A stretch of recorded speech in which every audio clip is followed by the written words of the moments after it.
Hi everyone, my name is Karen. I'm a registered clinical psychologist and I'm working with MSF as a mental health supervisor as well. So in our last video, we talked about stress and anxiety. Today, we'll be discussing relaxation. So when it comes to achieving relaxation, I'd like to introduce to you the concept of our five senses.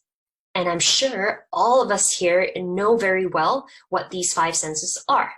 Basically, our sense of sight, hearing, touch, smell, and taste. So these are actually very useful tools in order to help us achieve the state of relaxation, even though in our day-to-day, very jam-packed, busy, and overwhelming lives, we could easily just neglect how helpful they can be. So before I jump into talking about each sense in detail, please think about what are the things that you enjoy with your five senses.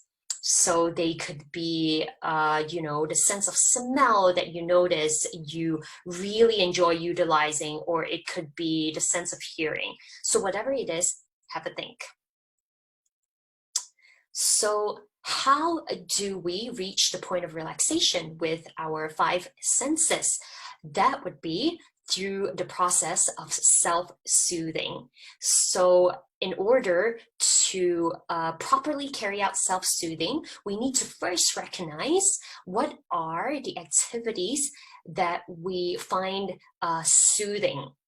So uniquely soothing to you. It could be something that you realize that other people don't quite enjoy, but it makes sense to you, and that'll be great. So for example, when it comes to the sense of sight, whether it's, noticing that you love to scroll through Pinterest and Instagram, all the beautiful images that you follow, or it could be just opening up your window, looking further, paying attention to the greenery, the blue sky, and just allowing your eyes to kind of just wander around instead of just paying attention to your screens all the time. So when it comes to the sense of touch, it could be noticing that you really enjoy a good massaging of your arms and your legs, and that you enjoy, whether it's a hot or a cold shower. Again, it's entirely up to you. So that whenever you notice that these are the activities that you enjoy and find soothing, the key here is to stick close to it and as much as possible really experience that every day. And when it comes to the sense of sound, it could be realizing that you really love the sound of nature, or it could be specific music that's pop or rock. So entirely up to you. It could also be, things like a guided meditation, so that you keep yourself mindful of your internal state, and that sometimes we find that very soothing and relaxing. So again, it's up to you whether you would like to listen to sounds or, instructions such as meditating. And then when it comes to smell, it could be aromatherapy, whether it's the very popular scent of lavender that many people find relaxing, or it could just be fresh air, stepping outside and taking a deep breath. And it could also be scented candles or other comforting smells that are uniquely soothing to you. Last but not least, it would be our sense of taste. Whether it's some flavors from home that you absolutely enjoy, or it could be, strong flavors like a spiciness, sweetness, anything that suits your palate could be potentially self-soothing to you and help you achieve relaxation.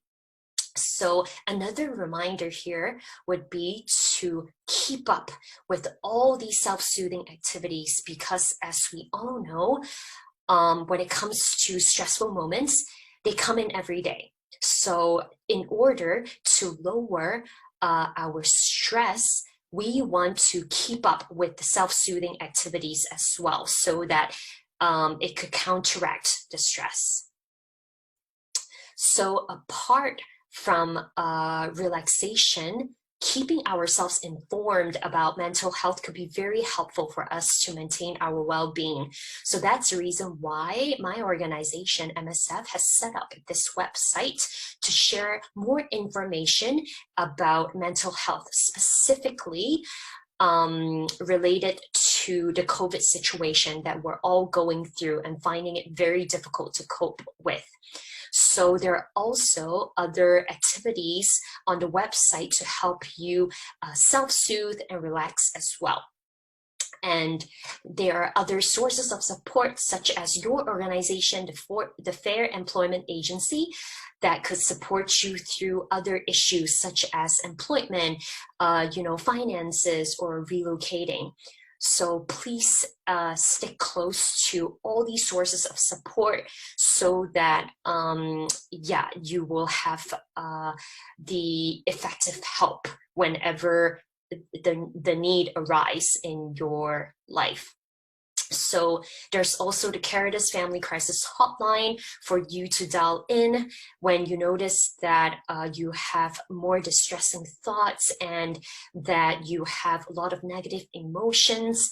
They run through the night, 24/7. So it's a very handy hotline for you or your friends to dial in whenever the need arises. So most importantly, whenever you notice that your state is getting worse, after checking in with your SUD, please seek professional help, because that is the safest way to get better, because you'll then be properly taken care of by people who know how to detect what you're going through and to guide you through your recovery, so that you can get back on track with enjoying your life again. So thank you very much, all of you, for spending the time to tune in to learn more about mental health, taking care of yourself. And my reminder for all of you is to always prioritize self-care, because that's the only way for us to continue to take care of other people around us and to continue to fulfill our responsibilities.